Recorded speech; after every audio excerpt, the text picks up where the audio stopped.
하나님께서 당신을 진실로 사랑하십니다. 이렇게 서로 축복할까요? 하나님께서 당신을 진실로 사랑하십니다. 진실로. 이렇게 한 번 더 격려하겠습니다. 당신이 있어서 살맛이 납니다. 시작. 당신이 있어서 살맛이 납니다. 예, 이러는 사이에 우리 뒤에 시간으로 12시가 정확하게 되었네요. 이제 2017년이 되었습니다. 우리 서로를 바라보면서 한번 격려할까요? 2017년도 화이팅! 화이팅! 아멘. 예, 2016년도가 지나고 2017년도가 시작이 되는 시점입니다. 해마다 텔레비전에서는 이 시간에 보신각에 타종을 합니다. 띵띵 하면서 수많은 젊은이들과 수많은 사람들이 종로에 보신각 종소리를 들으려고 모입니다. 혹은 이제 이 밤에 이 동해안으로 차들이 달려갑니다. 그러면서 이제 정동진에서 동해안에서 떠오르는 해를 바라보면서 정말 2017년도에는 내가 이러한 삶을 살겠다 다짐하기도 하고 또 막연하게나마 어떤 그 신적인 존재에게 도움을 요청하기도 합니다. 또 어떤 사람은 텔레비전을 보면서 이제 잠자리에 누우면서 2017년도에는 이런 한 해가 되었으면 좋겠다 이렇게 생각을 하면서 나름대로 하나님이 아니라 할지라도 어떤 기도 같은 것을 하면서 자기도 합니다. 그러나 그러한 결심 혹은 바람 혹은 소원 혹은 기도 비슷한 것들, 그런 것들이 이렇게 해마다 되풀이 되어지지만 어떻습니까?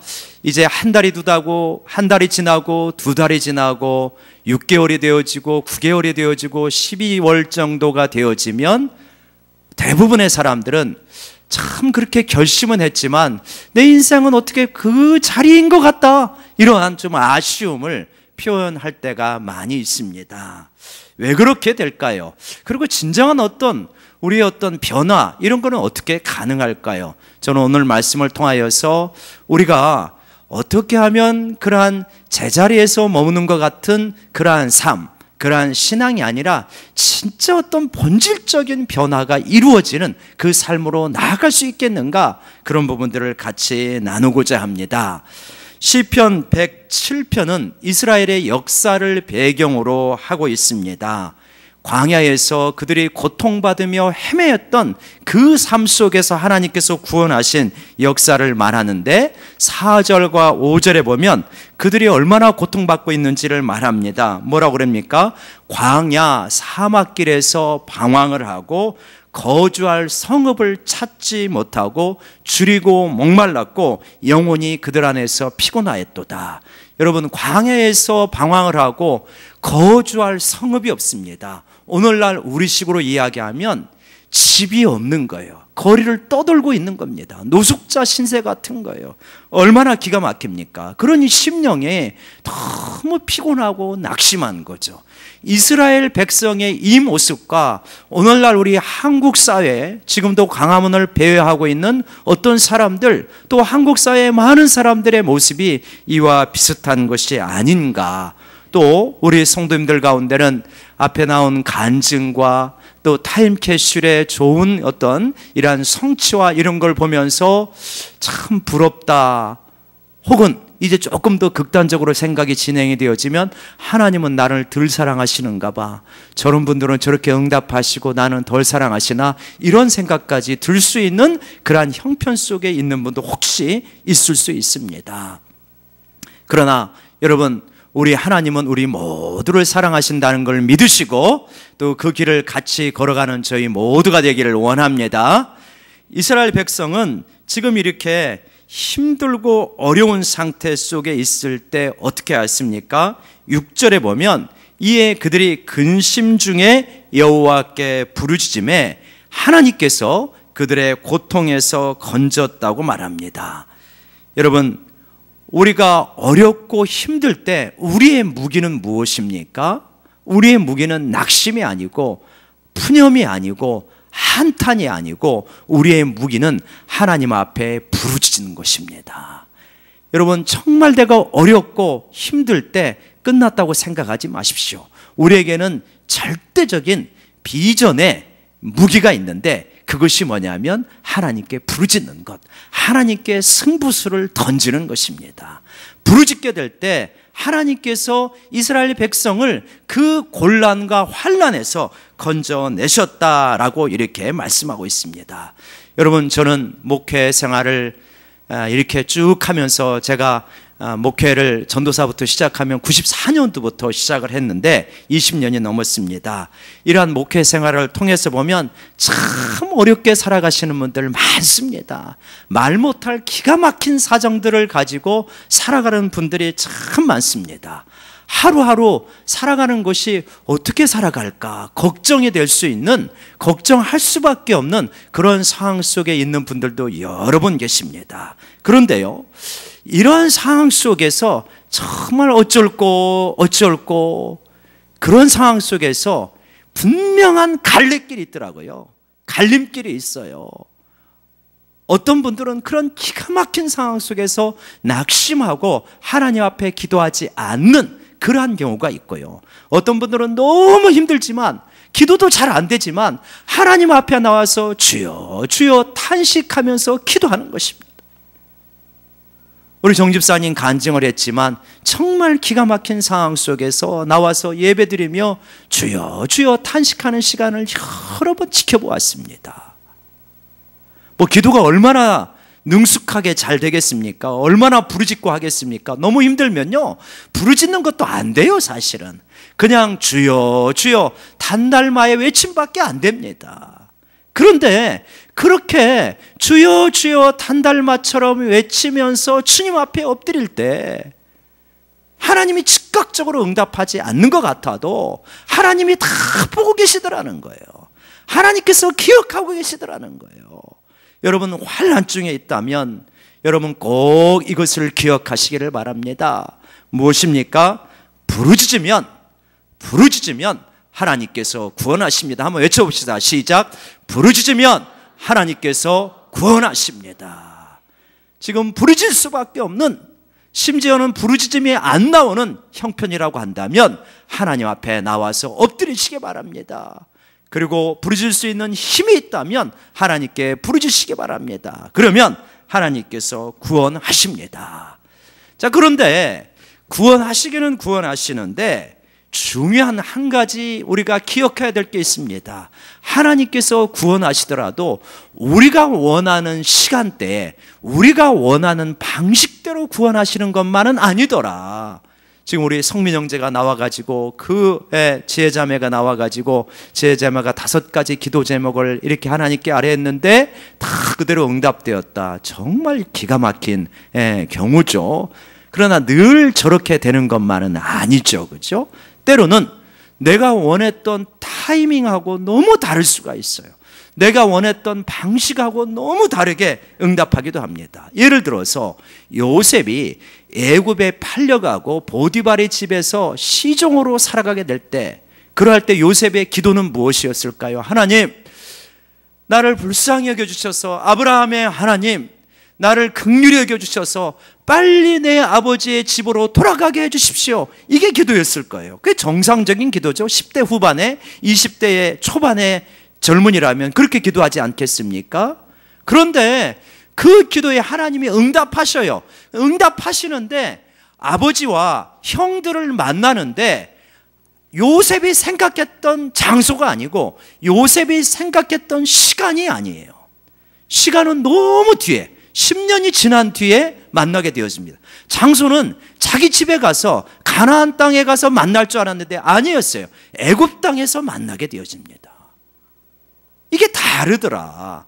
하나님께서 우리가 환난 가운데 부르짖으면 우리를 건져주시는데 그 시간과 그 방법은 하나님의 것으로 이루어지더라. 그리고 그 하나님의 것은 우리가 생각하고 기대했던 것보다 훨씬 더 좋더라. 우리가 이것을 신뢰하고 믿고 나가야 될 줄로 믿습니다. 두 번째 PPT 한번 보여주시면 우리 같이 한번 읽어보실까요? 시작. 하나님은 우리를 환난에서 건져주신다. 그 시간과 방법은 하나님이 택하신다. 그런데 그것이 훨씬 더 좋은 것이다. 그것이 훨씬 더 좋은 것이다. 지금 내가 기도하고 있는데 하나님이 응답하시지 않더라. 그리고 내가 원하는 방식과는 좀 다르더라. 근데 나는 이렇게 했으면 좋겠는데, 근데 지나놓고 보니까 하나님 것이 훨씬 더 좋은 거예요. 왜 그러냐면 하나님은 우리보다 훨씬 더 훌륭하시거든요. 우리보다 훨씬 더 똑똑하시거든요. 그래서 하나님께서 더 좋은 것, 진짜 우리에게 좋은 것으로 응답하신다는 것을 우리가 믿어야 됩니다. 신뢰해야 될 줄로 믿습니다. 자, 그러면 여기서 한 가지 질문이 생깁니다. 이스라엘 백성이 광야에서 그렇게 방황하고 영혼이 속에서 피곤할 정도로 그렇게 살아갔던 이유는 무엇인가? 우리에게 적용한다면 왜 우리 인생에는 그렇게 환난이 많고 어려움과 고통이 많은 것입니까?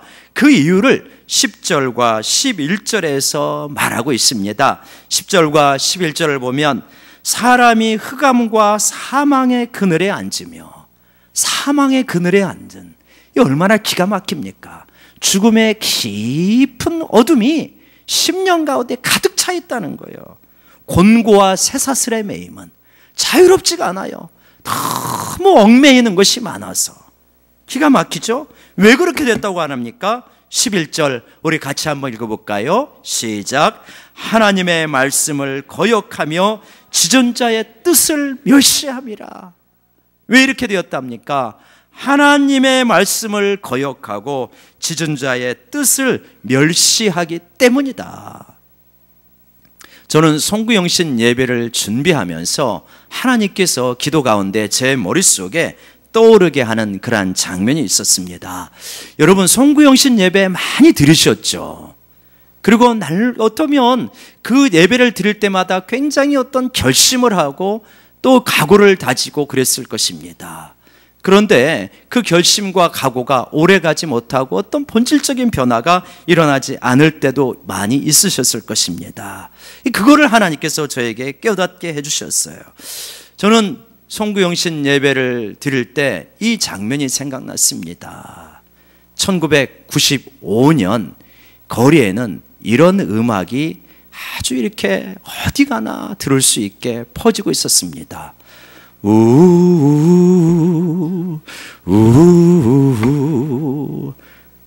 그 다음에 이제 제가 러시아 말로 하려고 했는데 그걸 외웠는데 딸이 듣더만 하지 말래요. 그 러시아 말을 제가 모르니까 뭐 떠보실까 막 이렇게 그런 게 있어요. 근데 그걸 외우려고 막 했는데 도저히 들어보더만 성도들 은혜가 안 될 것 같다고 하지 말라고, 그래서 안 했습니다만, 그 95년도에 그 어떤 모래시계의 주제가가 퍼지기에 그 즈음, 그 전에, 그리고 그 즈음에 신대원에서 수련회를 했었습니다. 신대원에 수련회를 했었는데, 그때 이제 서울의 왕성교회 길자연 목사님이라는 분이 오셔서 강사로 말씀을 전하셨어요.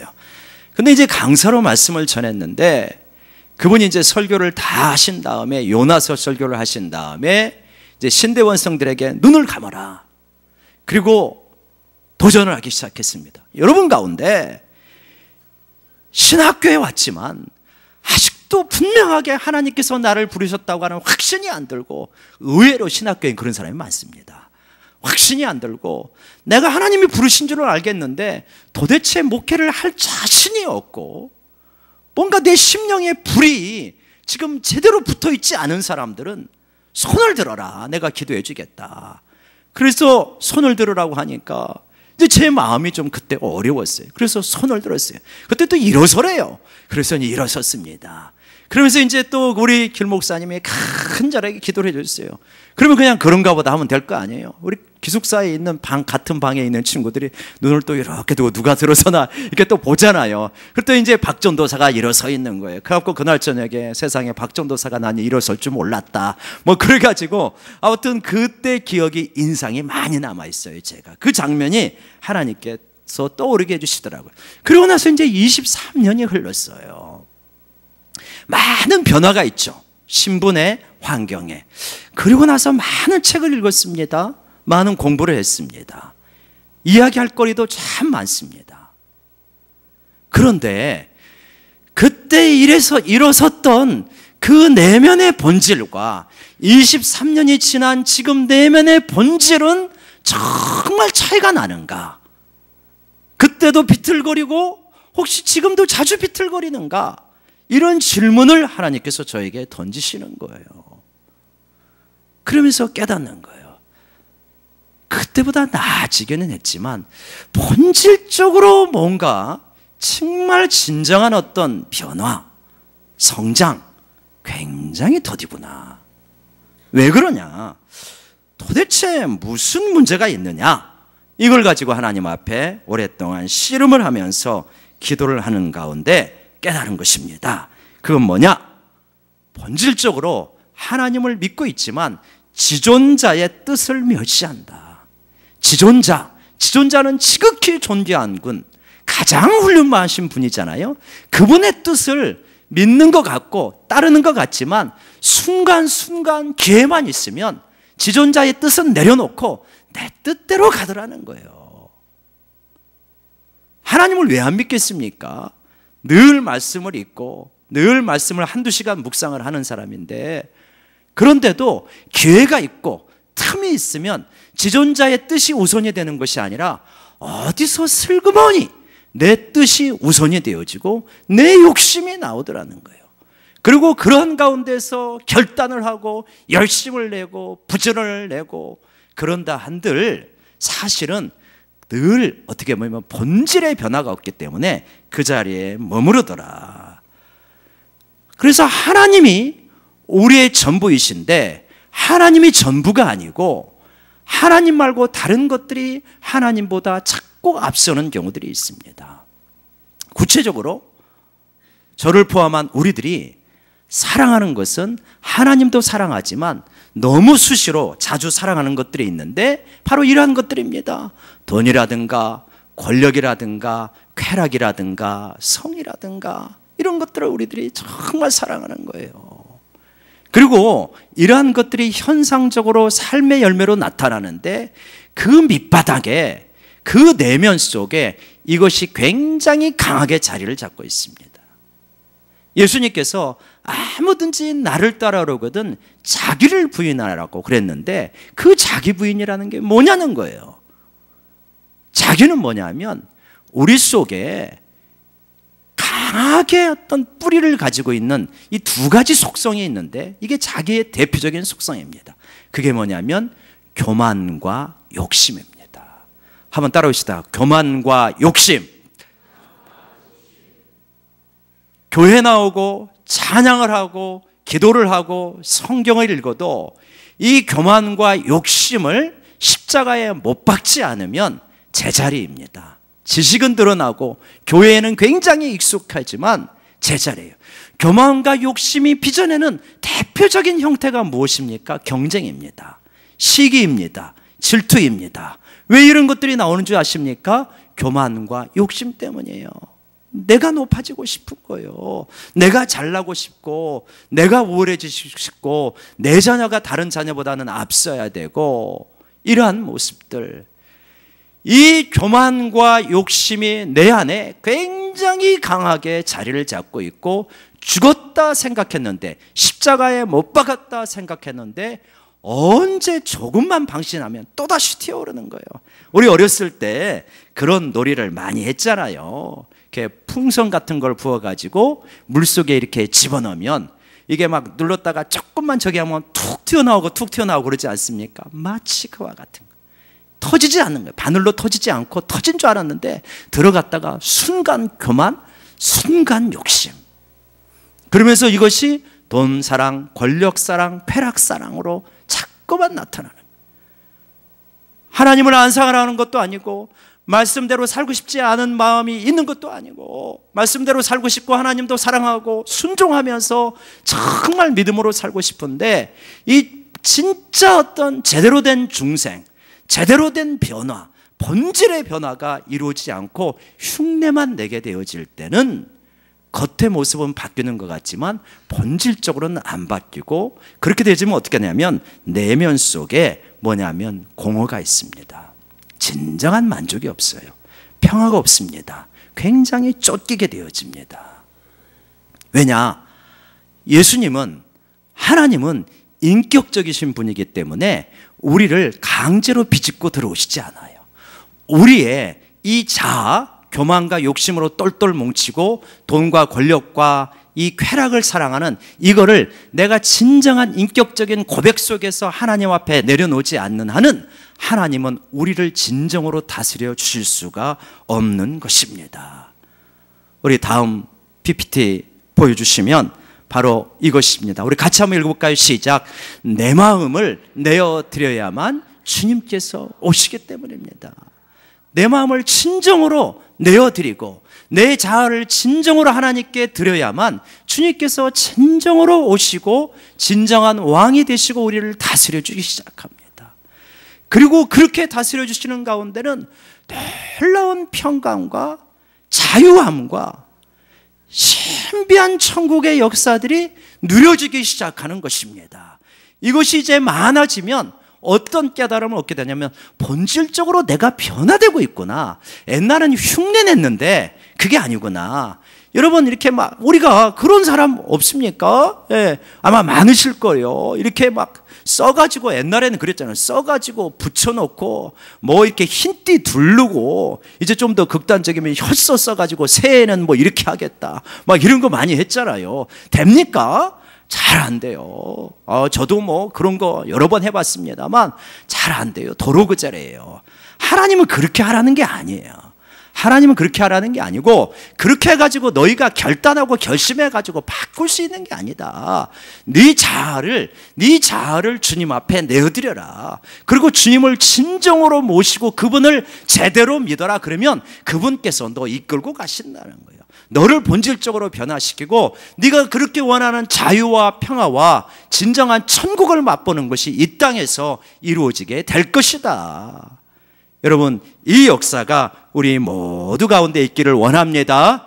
그래서 우리 마음속에 우리가 이 세상을 살아가기 때문에 우리를 자꾸 유혹하는 것들이 많아요. 세상을 사랑하라고 자꾸 말해요. 근데 여러분, 우리가 이것 정도는 결단했으면 좋겠습니다. 몸이 건강해지려면요, 좋은 것도 먹어야 되지만 안 좋은 거를 안 먹어야 되거든요. 안 좋은 걸 안 먹어야 돼요. 영적으로 강건해지려면 안 좋은 거를 버리실 수 있어야 됩니다. 굉장히 어렵습니다. 간단한 것 같지만 다 아는 것 같지만 실제로 잘 안 됩니다. 요거 버리셔야 됩니다. 같이 한번 우리 읽어봅시다. 시작. 세상을 사랑하는 것들을 버립시다. 돈, 권력, 쾌락, 최소한 이것을 버리기를 결단하십시다. 아멘이십니까? 여러분, 몸에 안 좋은 것만 안 먹어도요 서서히 컨디션이 회복됩니다. 그래, 나 하나님 한 분으로 살겠다. 그렇게 되어지면요 내 마음속에 이상하게 성령님이 주시는 힘이 생기기 시작하고 확신이, 믿음이 생기기 시작합니다. 믿음은 억지로 믿자 이렇게 하는 게 아니라 하나님이 주시는 거예요. 믿음이 생겨지게 되는 거예요. 믿어지는 겁니다. 힘이 생기는 겁니다. 자, 이렇게 진정한 믿음의 궤도에 들어서면 어떤 일이 생기느냐? 16절, 그가 논문을 깨트리시며 쇠빗장을 꺾으셨음이로다. 많은 사람들이 이 세상 살기가 얼마나 힘든지 말합니다. 너무 세상살이가 힘겹다고 말합니다. 뭐라는 겁니까? 세상에 논문이 가득하다는 거예요.